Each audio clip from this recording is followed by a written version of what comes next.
Salut à tous, quatrième capsule de la série En attendant le 3 novembre, et on commence tout de suite. Alors, qu'est-ce qui se passe aux États-Unis depuis la dernière fois? Eh ben, c'est très simple, Donald Trump remonte clairement dans les sondages, et donc les démocrates sont obligés de changer de stratégie. Et on va voir ça. Bon alors les sondages, ils valent ce qu'ils valent, on l'a déjà dit, et les résultats varient pas mal de l'un à l'autre. Cela dit, Trump a clairement l'air d'être en hausse de manière générale. Alors il faut se souvenir qu'il est monté haut dans les sondages au tout début de la crise du coronavirus, quand il a pris les premières mesures sanitaires pendant le mois de mars, et ensuite il a baissé régulièrement d'avril à juillet. Vraisemblablement à cause de la progression du virus aux États-Unis et aussi à cause de la crise Black Lives Matter qui a été causée par la mort de George Floyd et qui a initié les émeutes qu'on voit toujours aujourd'hui. Bref, la crise coronavirus plus Black Lives Matter a complètement éclipsé les gains politiques que Trump avait accumulés pendant 3 ans et demi, mais là, Trump revient.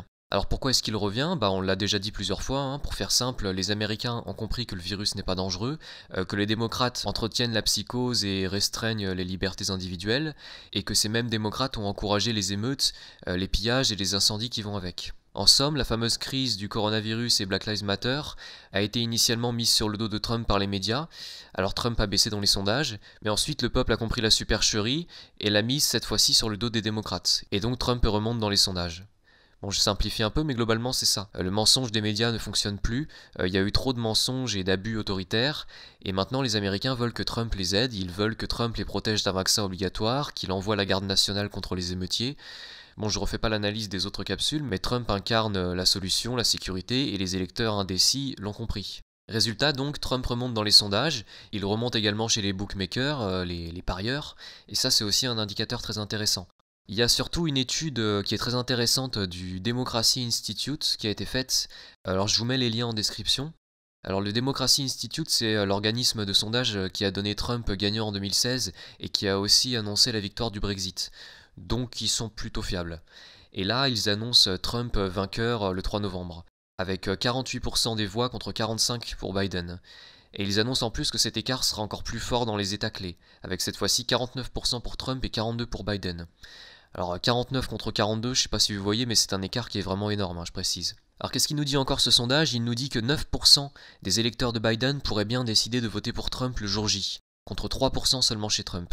Et enfin, il nous dit que les sujets phares de cette élection, pour les électeurs, sont la sécurité et l'économie. Alors je vous laisse regarder les liens si vous voulez des détails, mais pour vous résumer tout ça, de 1, Trump semble en avance au niveau national. De 2, il semble très en avance dans les États clés.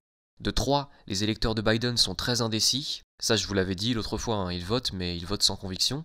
Et de 4, les thèmes de l'élection sont la sécurité et l'économie, donc 2 thèmes dans lesquels Trump est vu comme meilleur que Biden. Bon, ça, c'est le genre de sondage qui fait plaisir, hein. Celui-là, j'ai bien envie d'y croire. Notez que même les sondages qui donnent encore Biden gagnant notent quand même une remontée de Trump. Bon, c'est toujours pareil, à 2 mois des élections, les prédictions sont difficiles à faire, mais là, il y a quand même un parfum de victoire qui est assez perceptible. Et comme vous le savez aussi sûrement, les sondages ont un effet autoréalisateur. Si les gens apprennent dans les sondages que Trump remonte, ça va les inciter à voter encore plus pour Trump. Bon, on verra bien, hein, mais sur ce point, la situation est quand même très bonne. Et donc, vu que cette montée de Trump dans les sondages met en péril les démocrates, les démocrates ils doivent changer de plan. Alors leur plan initial, il était plutôt simple. Biden devait rester caché dans sa cave jusqu'à l'élection, se montrer le moins possible, surtout ne pas parler, et dans la rue, il fallait encourager les émeutes pour pouvoir ensuite les mettre sur le dos de Trump. En suivant ce plan-là, les démocrates espéraient que le pays entier allait se liguer contre Trump et que Biden n'aurait plus qu'à récolter les votes le 3 novembre sans jamais avoir fait un seul discours ou un seul débat. Et bah oui, mais comme on l'a vu, le peuple n'est pas tombé dans le panneau et le peuple a démasqué les démocrates.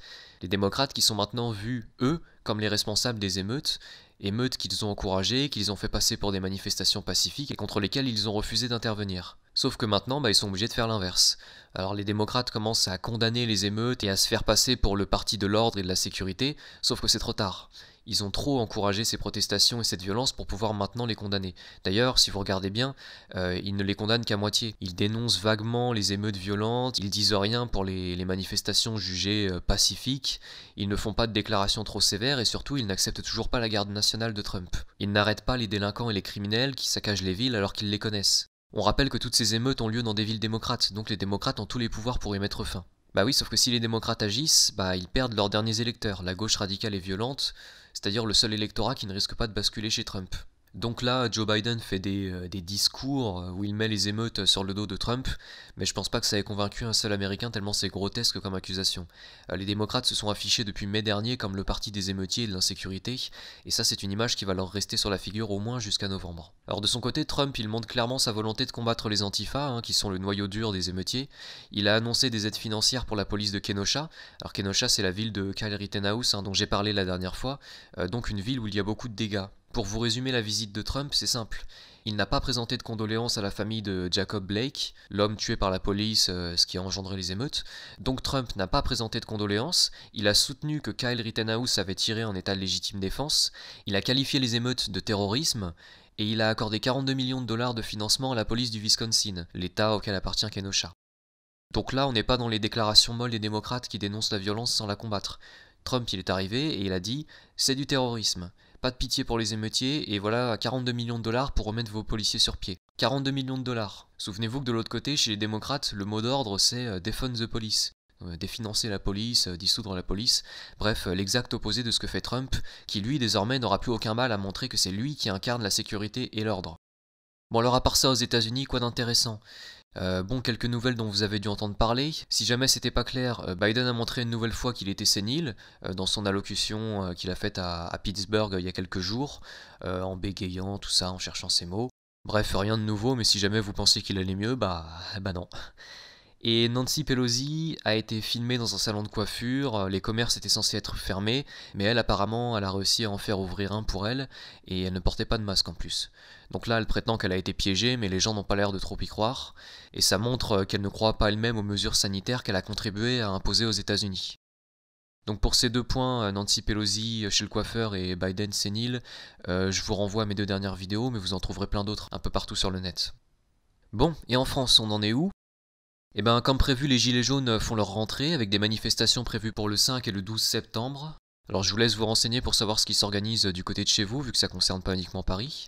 Il semble à peu près évident là que les Gilets jaunes vont accueillir dans leur rang des anti-masques, des anti-mesures sanitaires abusives, puisque ce sont les mêmes catégories populaires, celles qui sont à bout et qui subissent la politique actuelle comme jamais.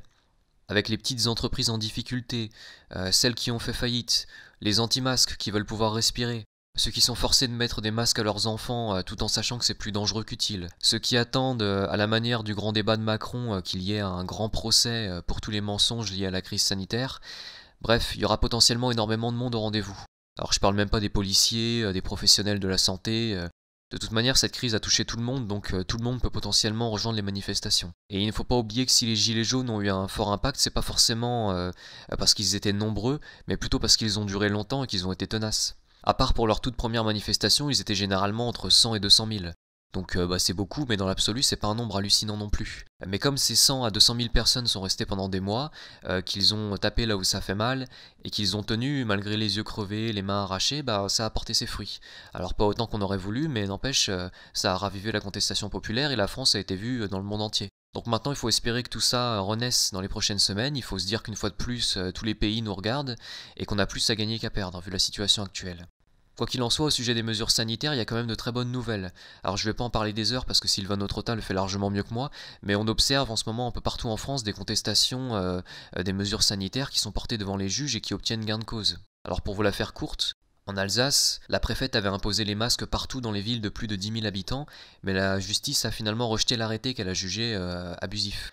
Il se passe apparemment la même chose à Lyon et à Villeurbanne, où un collectif a saisi la justice contre le port du masque obligatoire, et ce sont toujours les mêmes arguments qui reviennent. Le fait que les mesures changent sans cesse selon l'humeur des prétendus spécialistes, le fait que les mesures imposées semblent complètement exagérées, c'est comme ça que l'arrêté a été rejeté en Alsace, parce qu'on imposait le masque partout, à tout le monde et tout le temps. Donc comme l'a dit Sylvain Autrota, vous avez des coins où à 18h il n'y a plus personne dans les rues, ça sert absolument à rien de porter un masque. Et c'est ce genre d'arguments qui ont permis de rejeter l'arrêté. Les arguments de logique face aux mesures complètement abusives. Donc Strasbourg rejeté, Lyon et Villeurbanne suspendus, dans les Pyrénées-Atlantiques c'est pareil, l'arrêté du masque obligatoire a été suspendu, les plaignants ont dénoncé, je cite, une atteinte grave à la liberté d'aller et venir, à la dignité de la personne humaine, au droit de chacun au respect de sa liberté personnelle. Et la contestation se propage puisque la justice a apparemment été saisie à Montpellier, à Nice, ou encore à Toulouse où le masque est obligatoire même quand vous êtes seul dans votre voiture. Vous imaginez, hein. Donc le mot d'ordre, c'est de dénoncer l'absurdité d'un masque qui serait obligatoire en permanence même quand il n'y a aucun risque de contamination. Bon, saisir la justice, ça garantit pas que l'arrêté soit suspendu, et un arrêté suspendu, ça veut pas dire qu'il va être annulé. En Alsace, par exemple, la préfète va faire une nouvelle proposition d'arrêté, donc le masque, c'est pas fini. Mais ce qui est important à comprendre, c'est que même si on n'a pas notre super manifestation comme à Berlin, on va probablement avoir des contestations multiples dans toutes les grandes villes. Personne n'acceptera un masque permanent. Et si des plaignants l'emportent définitivement au tribunal, qu'ils font annuler le masque obligatoire en permanence, même à l'extérieur, ça fera certainement jurisprudence pour toutes les autres villes, où les gens du coup ne vont plus se gêner pour saisir la justice à leur tour. Si vous sortez un peu, vous comprenez bien que ces masques tuent complètement les rapports sociaux et l'économie. Les gens sortent beaucoup moins, ils s'attardent moins dans les magasins, donc ça pourra pas durer éternellement, les gens en ont vraiment trop marre. De leur côté, les médecins continuent de dénoncer la politique sanitaire du gouvernement qui crée plus de problèmes qu'elle n'en résout. Apparemment, les médecins sont maintenant débordés de problèmes de santé qui sont liés au port du masque. Donc des problèmes respiratoires, des problèmes de peau. Bon, tout ça, voilà, comme j'ai dit, je ne vais pas répéter les vidéos de Sylvain Autrota. Je me contenterai juste de résumer tout ça en une phrase. La contestation s'élève de tous les côtés, des médecins aux commerçants, des parents aux professeurs, chacun a une bonne raison de se plaindre. Et en plus, la justice donne raison au peuple. Donc là, la rentrée commence tout juste. Voilà, je vous laisse en tirer vos propres conclusions pour ce qui va se passer dans les semaines à venir. Du coup voilà, on s'arrête là pour le petit résumé de ces derniers jours. Les nouvelles sont bonnes et ça devrait continuer comme ça. Donc là cette fois-ci j'ai mis des liens en description, j'essaierai de le faire à chaque fois. Voilà. Un grand merci à ceux qui ont fait des dons, merci pour votre soutien, et merci à ceux qui partagent les vidéos. Voilà, salut, à la prochaine. N'oubliez pas d'activer la cloche pour être prévenu des nouvelles vidéos. Vous pouvez me suivre sur Twitter et Facebook, et vous pouvez me soutenir sur Tipeee et Paypal. Tous les liens sont en description.